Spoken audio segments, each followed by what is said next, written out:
Thank you for watching this video. Subscribe to my channel. In this short video, I want to remind you about something.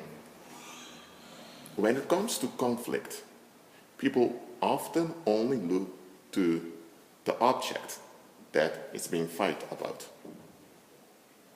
Okay, let me give a better explanation.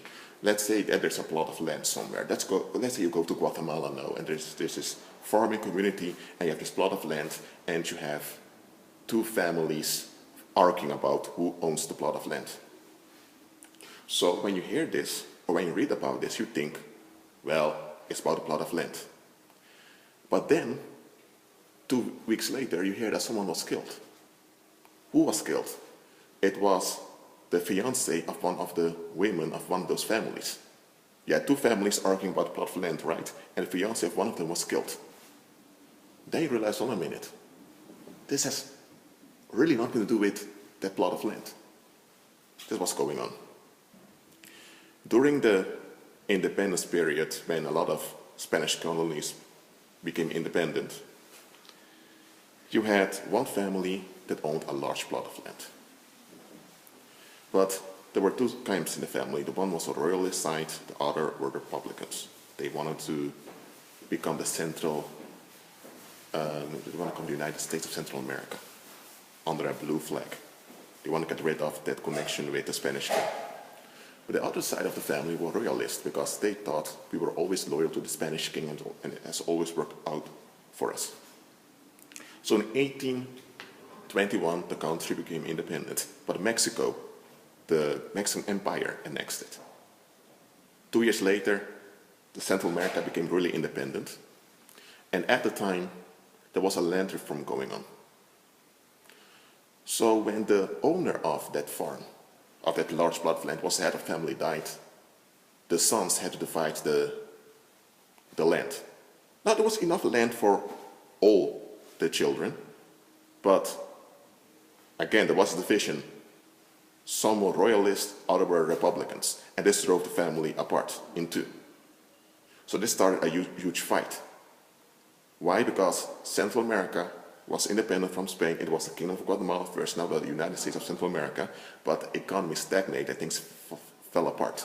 And when things went wrong, when that prosperous nation of Guatemala, now the United States of Central America, went bankrupt and things escalated and the whole union fell apart, now within that family, the father at the time passed away, the sons were thinking, if we just remained loyal to Spain and not entertained the idea of becoming a republic, this wouldn't have happened.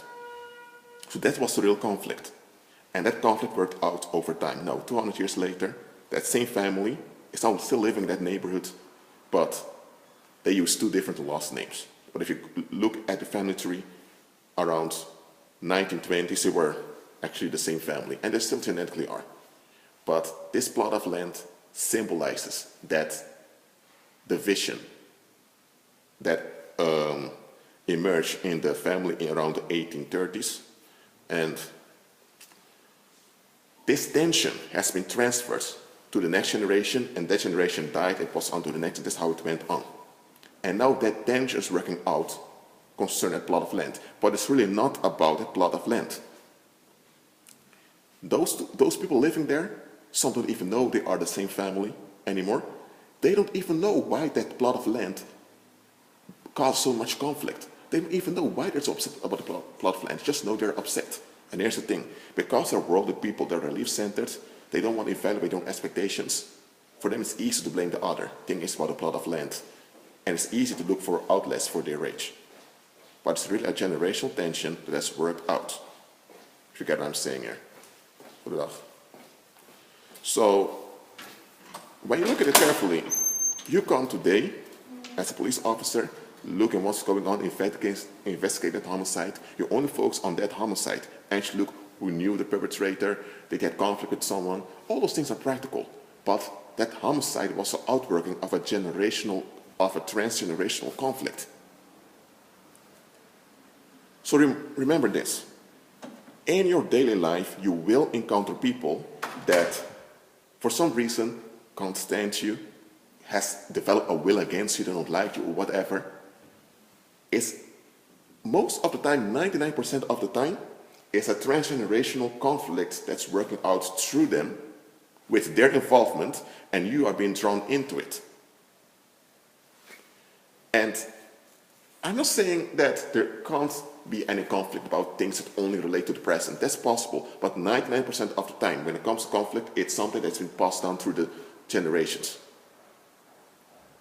The people, for example, in this parable I just gave on to you, that royalist father in the 1820s that remained loyal to Spain, and some of those sons and their spouses, that some of them that were pro-republic, those people died. But the descendants, those that married their descendants, and their children, and those children again, they inherited that tension, and the demons now are lingering around them. So a generational curse or a transgenerational conflict doesn't mean that, for example, your grandfather used to be an alcoholic, so you automatically are an alcoholic. It can be that you're not an alcoholic, that you don't even drink a beer or wine or whatever, but it can be that you can't stand immigrants. So you may think you not being able to stand immigrants and your grandfather being alcoholic are two completely different things. But when you look at it from a spiritual point of view, it's that same heaviness that's been transferred through your father and onto you, but with you it works, it has a different outlet. So you not be able to stand immigrants has nothing to do with the immigrants. Often when people would ask you about it, you can't explain why, you just will it. It's something you need deliverance from. Okay? Now, that being said, agree with Christ, be at peace.